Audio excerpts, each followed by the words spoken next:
the vital essence,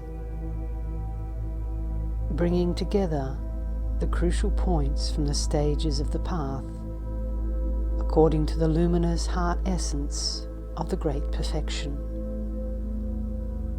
By Shakya Shri Jñana.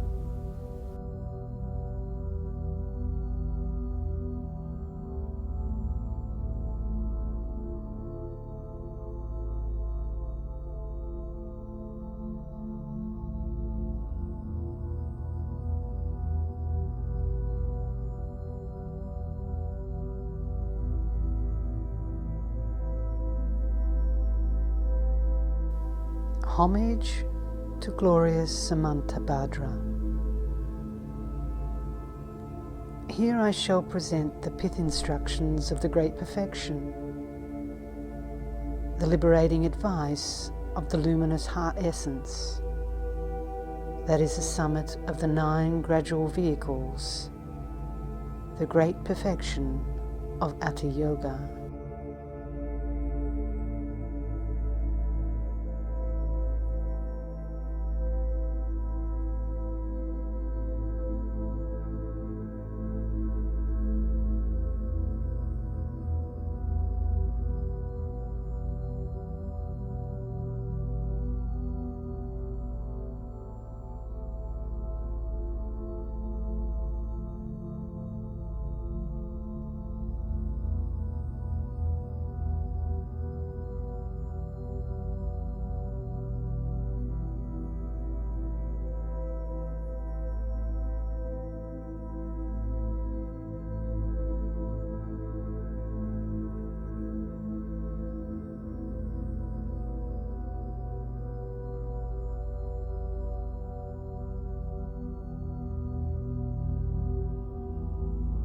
Among the 9 gradual vehicles, the luminous heart essence of the Great Perfection is especially exalted in being the great liberation through encounter or through hearing.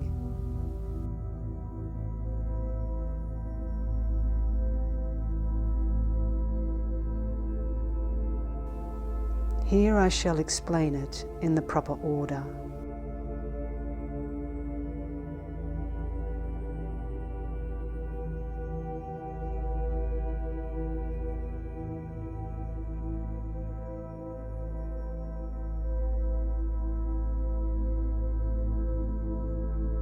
The instructions should be given when the auspicious connection is arranged between a master who possesses the potent elixir and a disciple who is like a receptive vessel.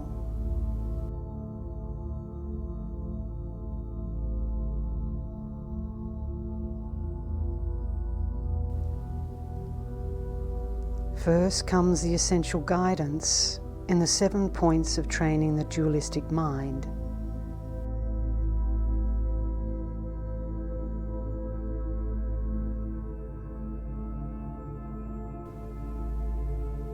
Give the outline first, the detailed explanation next, and conclude with summarizing all the words and meaning.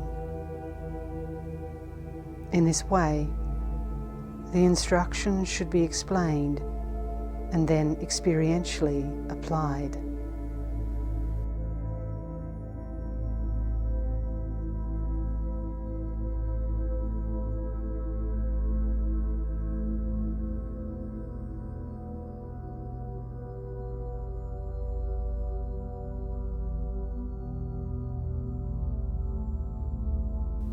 In particular, the disciple should be required to achieve a high degree of stability in thought-free samatha.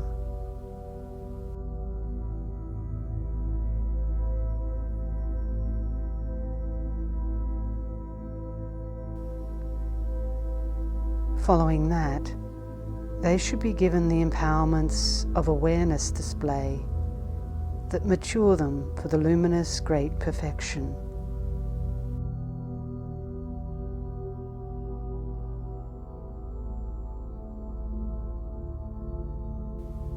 And also the explanatory lineage that instills comprehension by employing the words of the self-arising Tantra or the like.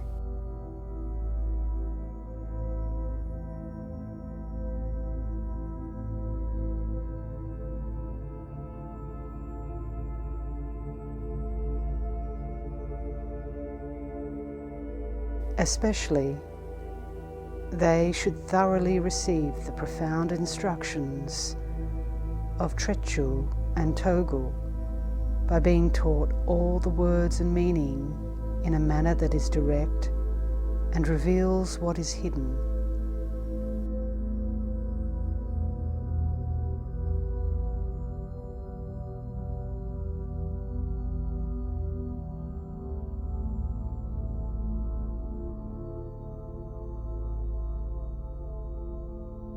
Having received all the above, here is what you should do.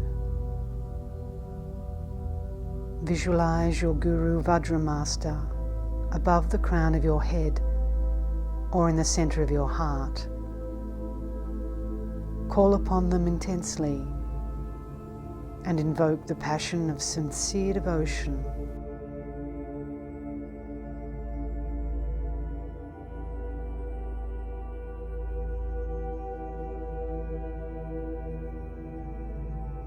Mingle your minds into one, and then, while not moving away from the state of samatha, thoroughly examine your body, speech, and mind.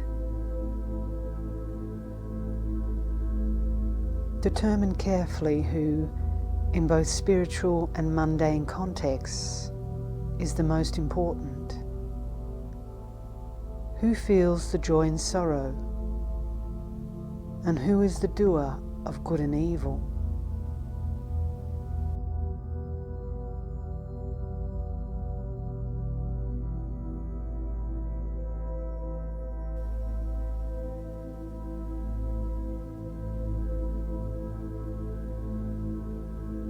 When, at the end of this, you have concluded that mind is most important, carefully examine this mind, which seems to vividly arise and then utterly vanish.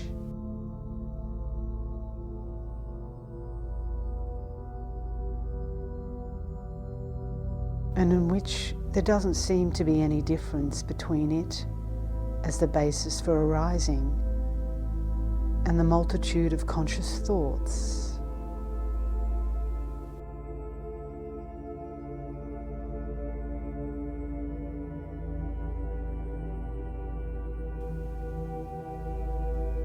At first, concerning material things, carefully investigate where this conscious mind comes from.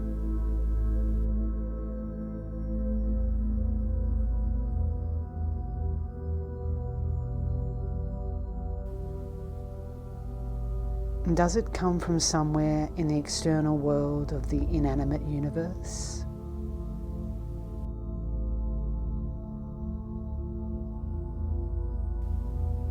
Does it come from sentient beings, the animate inhabitants, or from your own aggregates, elements, and sense bases?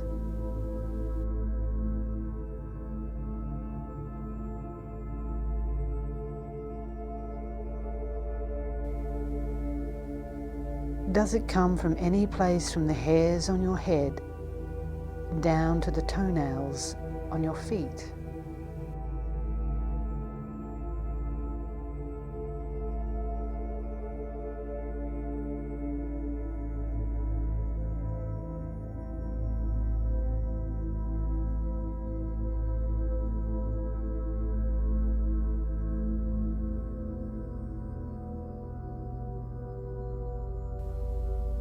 When you have settled that this conscious mind does not come from any material thing, then investigate as before if it comes from immaterial space, from above or below, or from one of the cardinal or intermediate directions.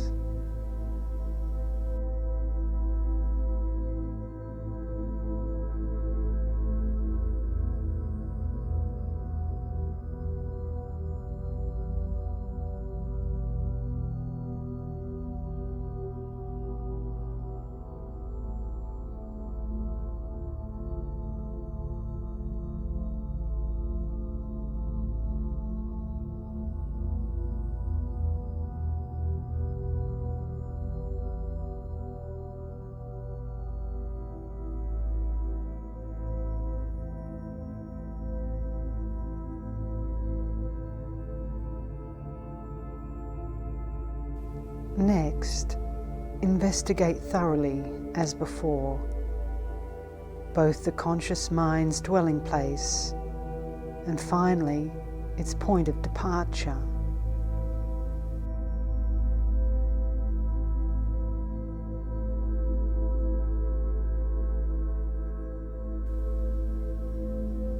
Once you have firmly resolved that the conscious mind cannot be found to have a location of origin, a dwelling place, or a departure point,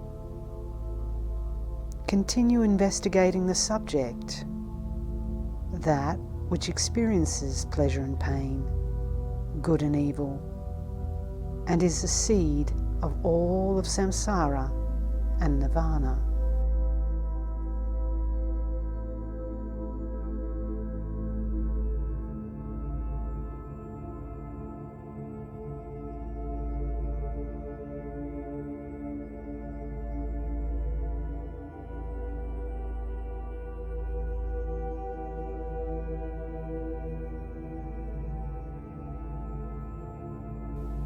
Does this mind, the creator of every single activity, both spiritual and mundane, possess even the slightest trace of form, colour, shape, or dimension in terms of being something concrete?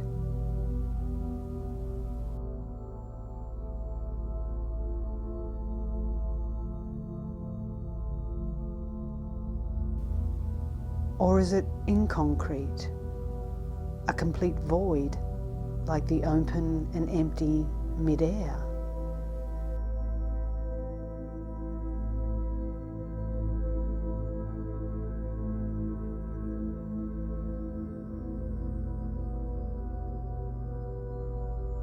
It is essential and of utmost importance that you investigate this thoroughly until you are certain that this mind, which falls into no category such as being concrete or inconcrete, eternal or non-existent, is both groundless and rootless.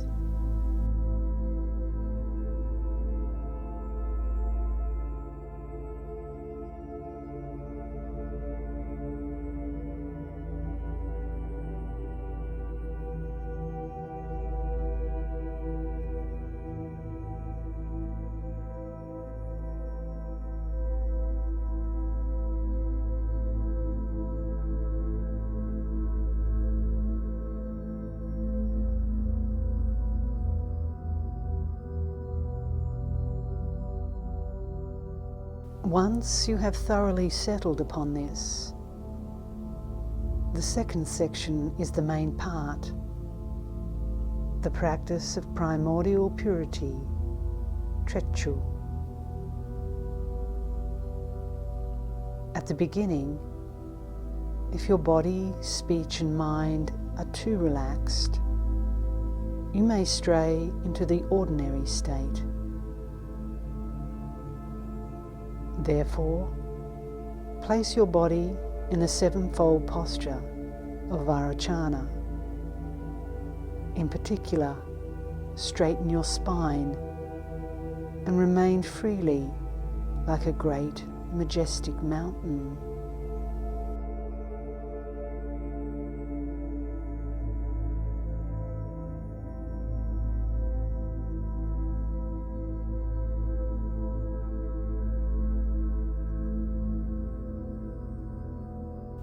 With open eyes, direct your gaze towards the vast sky and remain freely like an ocean that is undisturbed by waves.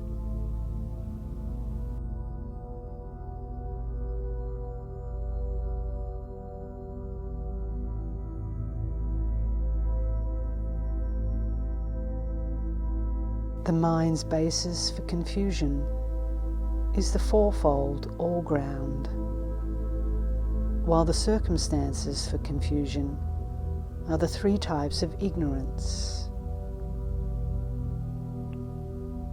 These are the factors of dependency between wind and mental states that during delusion give rise to every type of thought, be they coarse or subtle. In every instance, there is an aware quality that is both empty and cognizant, and neither altered nor corrupted by any thoughts. Simply keep this natural state and remain without straying from it. That is a sublime and vital point here.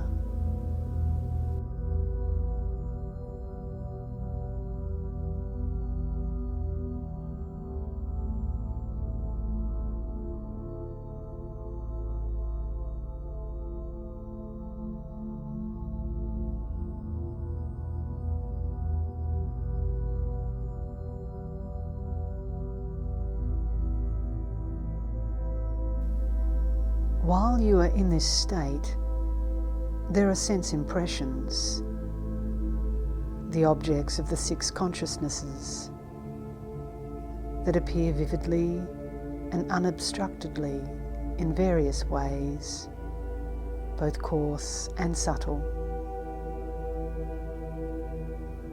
Even so, do not stray from the nature of self-existing awareness.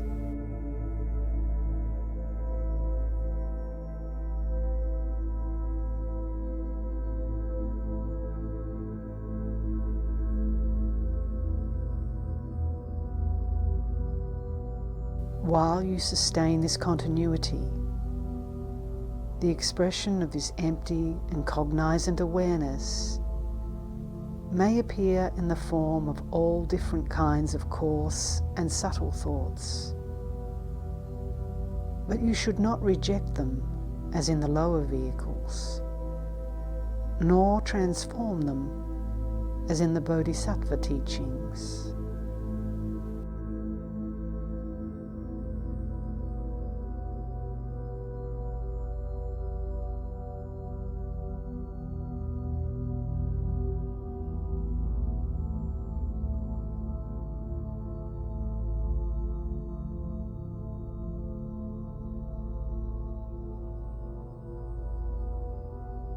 The teachings in the mind and space sections, as well as in the Mahamudra system, tell us that the very core of the practice is to allow coarse and subtle thoughts to naturally vanish by looking into their essence and letting them be in naturalness.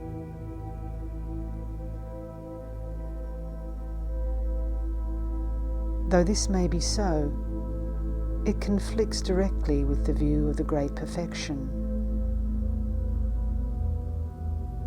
Therefore, it is extremely important that while having recognized the natural state, you allow all coarse and subtle thoughts, whatever arises as the expression of this empty and cognizant awareness, to be groundless and rootless, and to be liberated simultaneously with arising, just like a wave naturally subsiding back into the water. This is a sublime and vital point.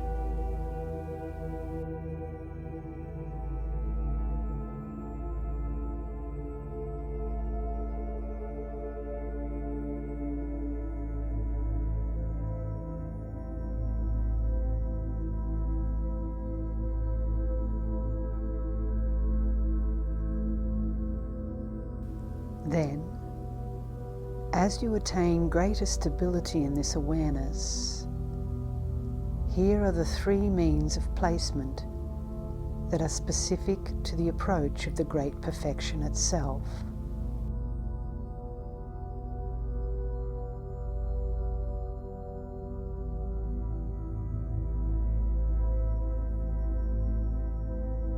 Like a bundle of straw when a string has been cut, leave your body in whatever way you are comfortable and at ease.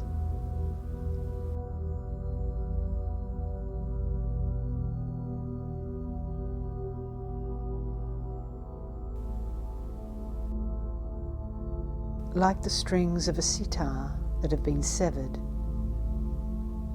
leave your voice in its natural state, uninvolved in mundane conversation, mantra recitation, and the deliberate focusing upon the channels and energies.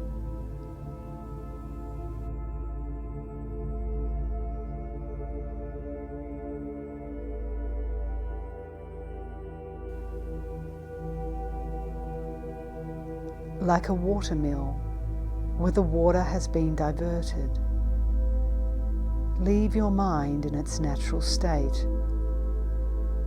without straying from the natural state in which the empty and cognizant awareness is unimpaired.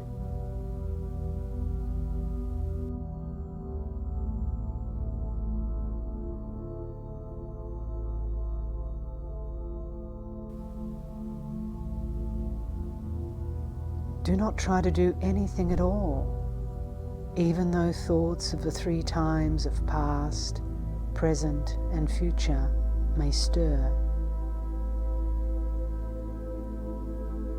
In this way, transcend into the state in which they exhaust themselves within the nature of Dharmata.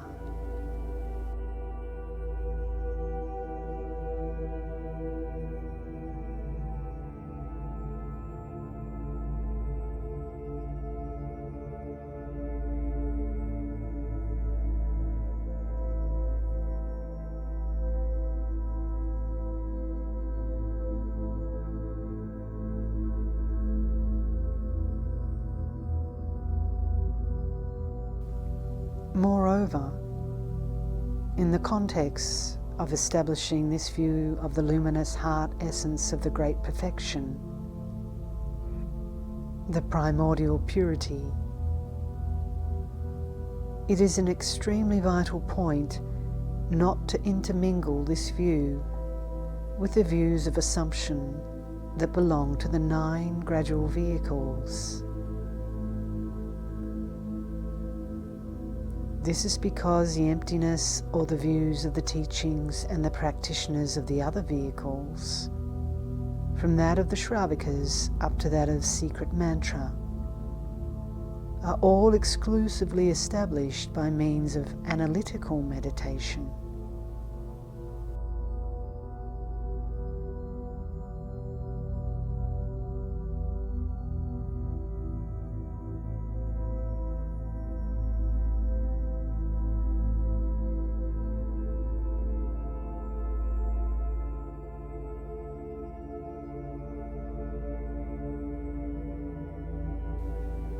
The Great Perfection does not require analysis nor cultivation. Rather, it is merely a matter of recognizing as your own nature this very wakefulness of natural knowing that is self-existing and spontaneously present throughout samsara and nirvana.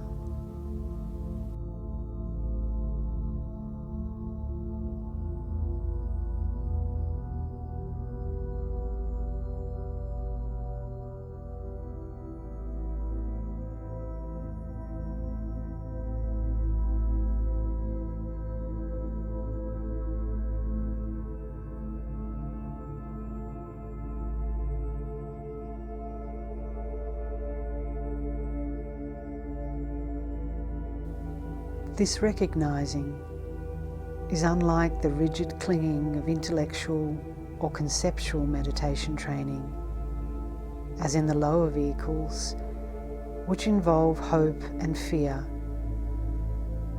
permissions and prohibitions concerning what to accept and reject. That is like a deer being caught in a hunter's trap.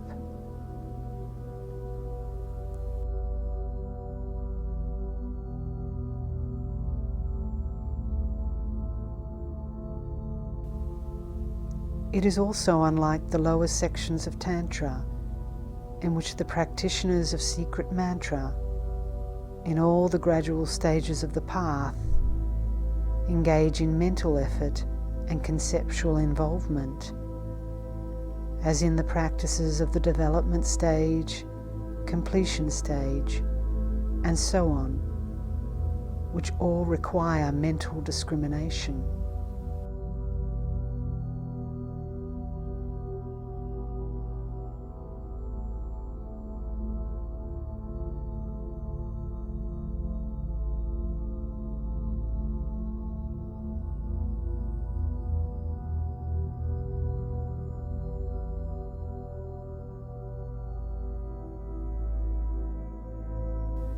These perspectives may each have their individual view, meditation, and fruition, but they are entirely different from the Great Perfection's fresh essence of primordial pure awareness, which is unchanging throughout the three times.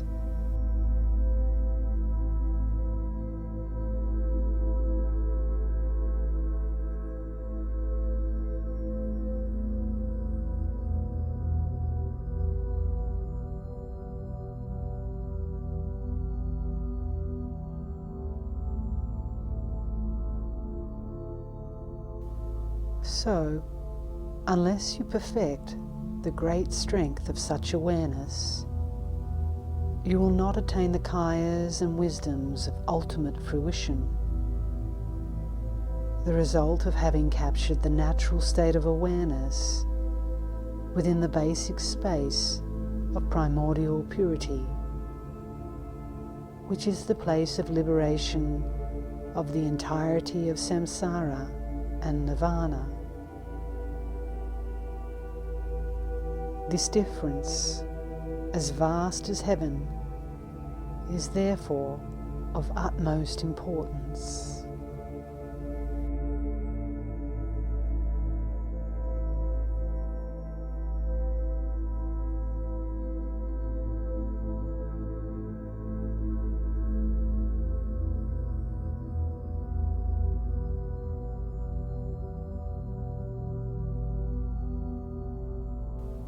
According to this king of views, our Dzogchen tradition, whether expressions of thought movement occur, remain, or dissolve, the essence does not change, but remains a fresh, basic state of naturalness.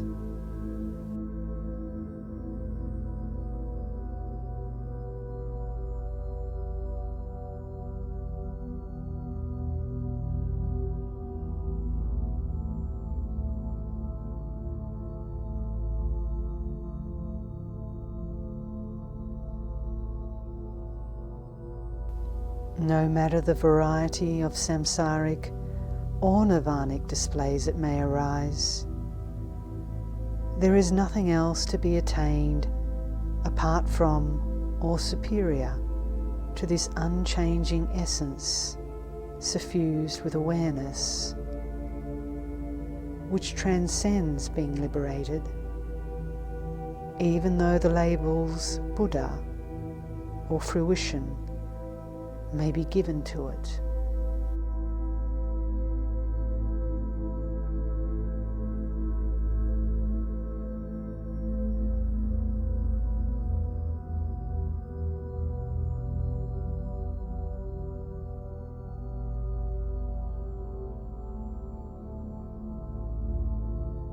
Since this essence has never been tainted by confusion, it is free from the seeds for taking rebirth within the worlds comprised of the 3 realms, the 6 classes of beings, and the 4 modes of rebirth.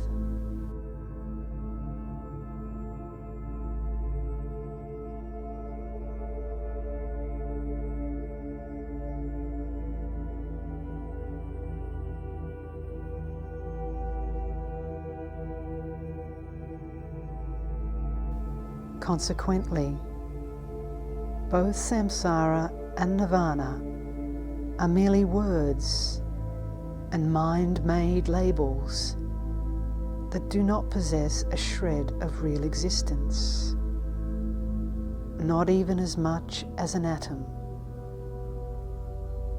Just like the space in a container is not really separate from that outside of it. Through personal experience, you must realize this in actuality.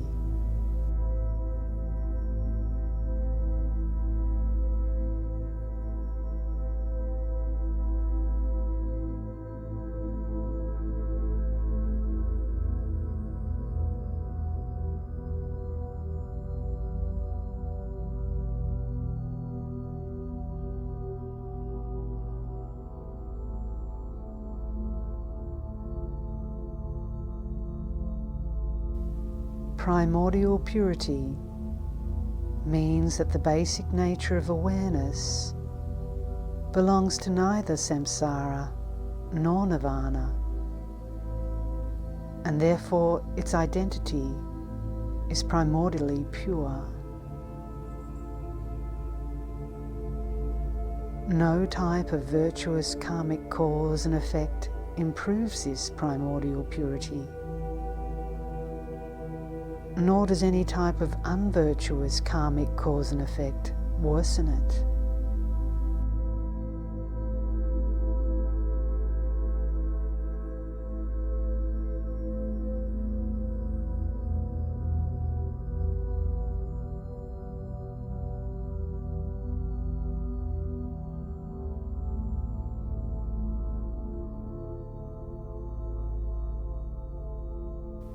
In short, this wakefulness of self-existing knowing is not improved upon, not even one speck, by any amount of relative or conceptual virtue belonging to the view, meditation, and conduct of the 9 gradual vehicles.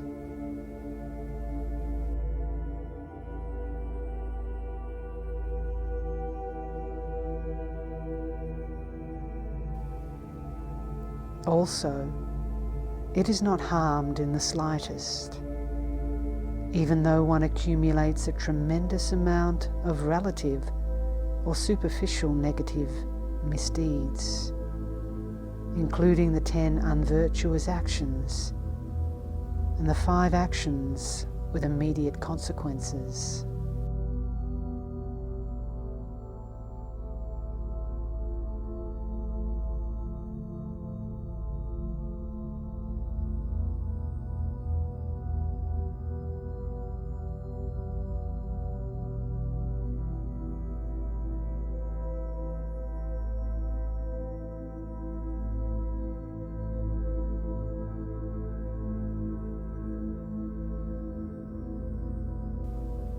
This primordially pure identity of awareness can be neither improved nor harmed by anything whatsoever.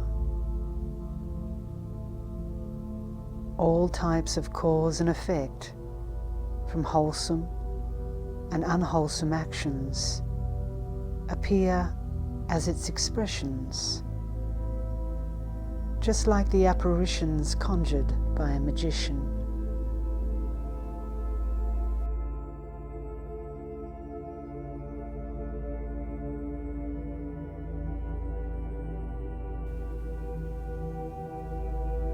Realize that they are all unreal and empty, a magical display,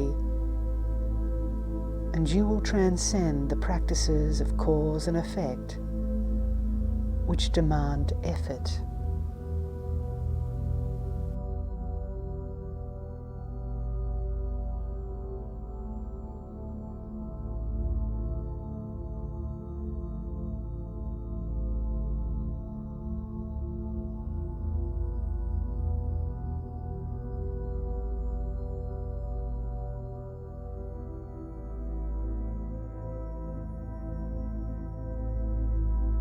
Nakedness, Tenpé, means that the fresh, basic nature, empty, cognizant, and unchanging like the sky, is completely untainted, even as much as a hair tip, by feeling drowsy, foggy, or dull,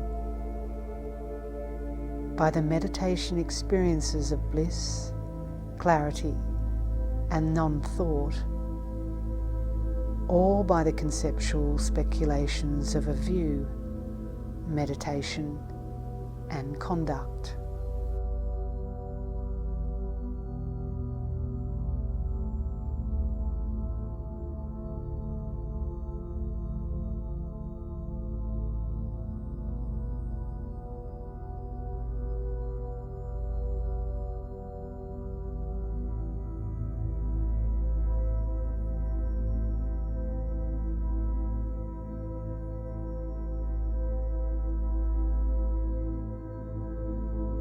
Openness, Zangpo, means that the wide open, natural state of awareness is neither composed of nor produced by conceptual thoughts.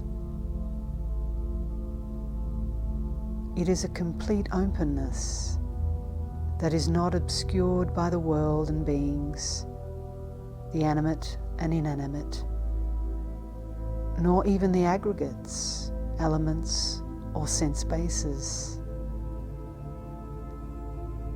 It is a complete lucidity that is not divided into the categories of outer, inner, and in between. It is an unchanging openness of awareness that continues throughout the day and night.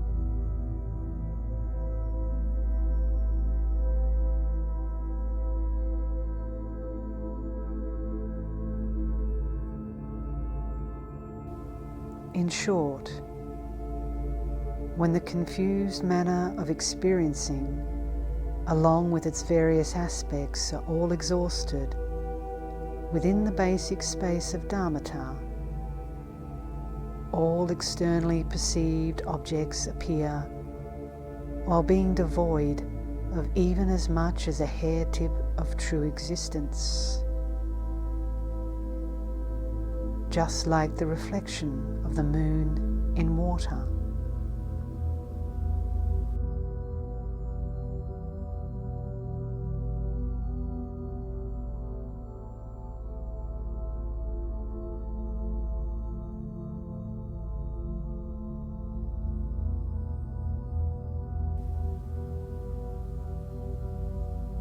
There's not even the slightest intellect that speculates, is it or isn't it? Concerning all the various types of sounds that are presented to your ears.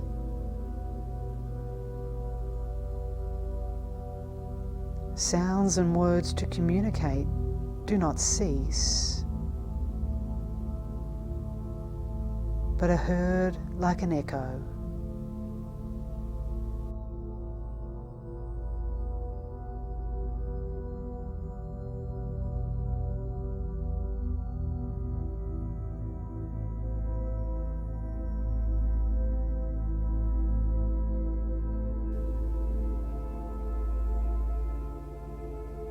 all the various types of thoughts belonging to cognitive acts and mental states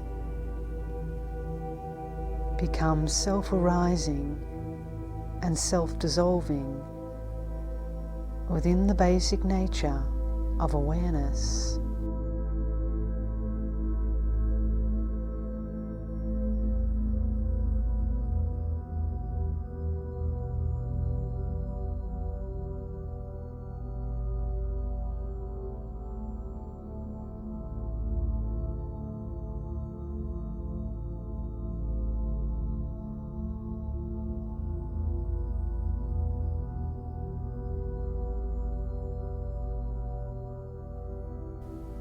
Then, as you reach an increased level of experience in this wakefulness of self-existing knowing, thoughts vanish by themselves, like a design drawn on water.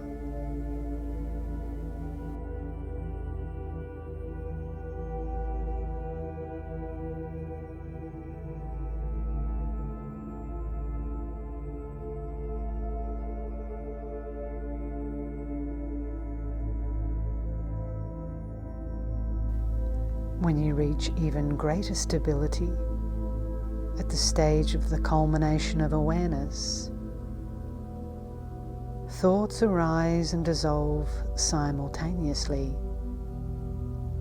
like tiny particles of moisture in mid-air.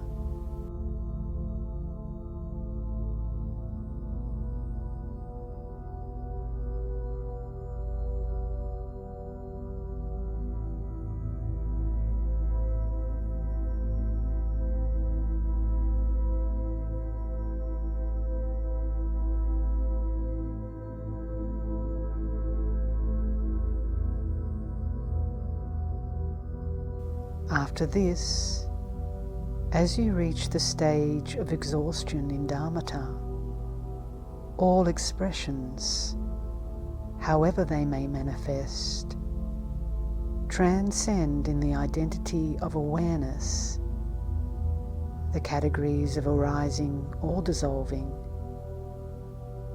like a design drawn in mid-air.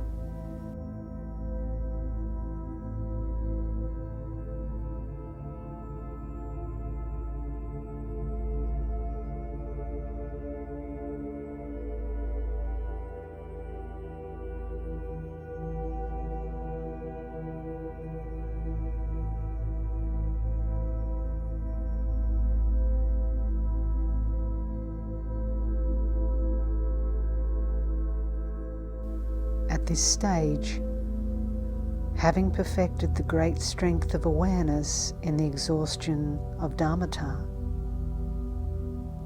even the subtlest type of consciousness has dissolved into the empty and cognizant nature of awareness.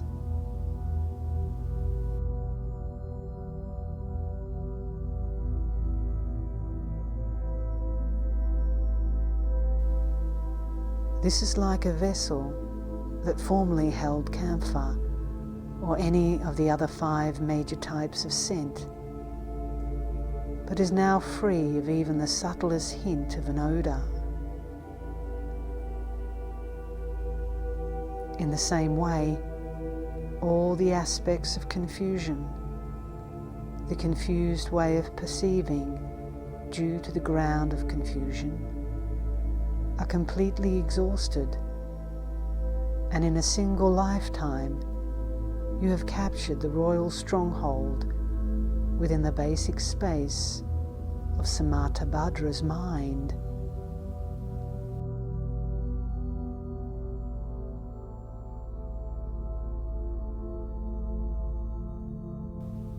How wonderful! How utterly amazing!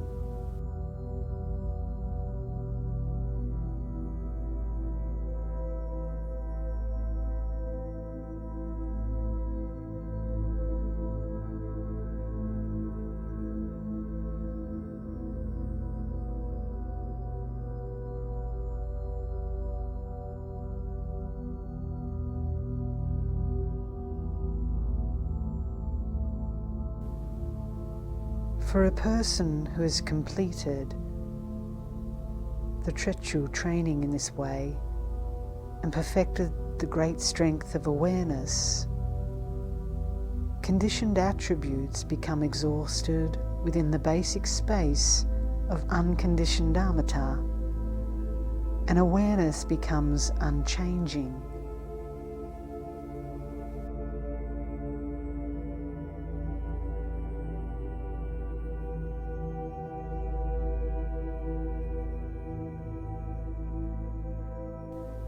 For such a person, the material body dissolves into immaterial particles, an occurrence the conquerors state to be like a sky soarer or like space.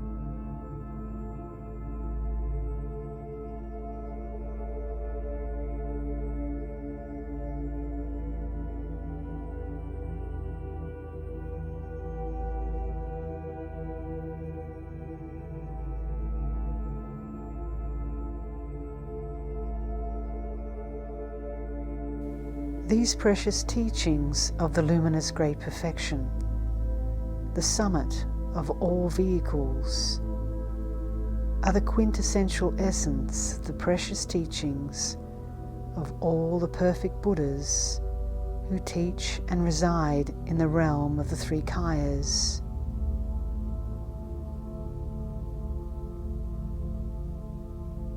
All sublime masters who uphold the Dharma and remain for so long in the realms of the Saha worlds began by entering these essential teachings, the summit of vehicles.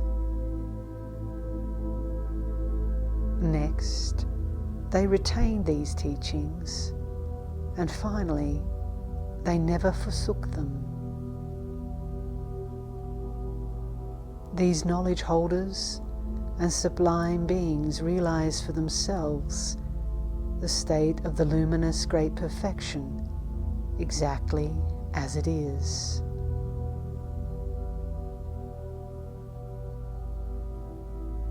Having done so, they benefit others by means of the knowledge that perceives all possibly existing things, overturning every state of samsara to the very depths.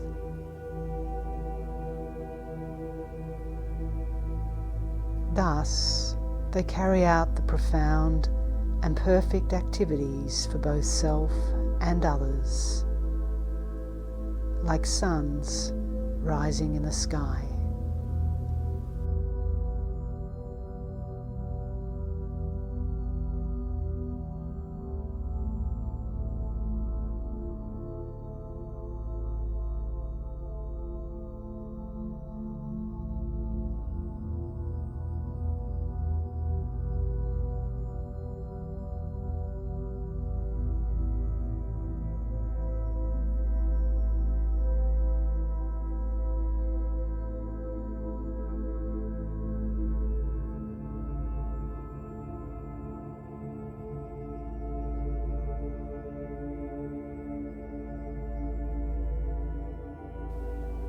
Sava Mangalam.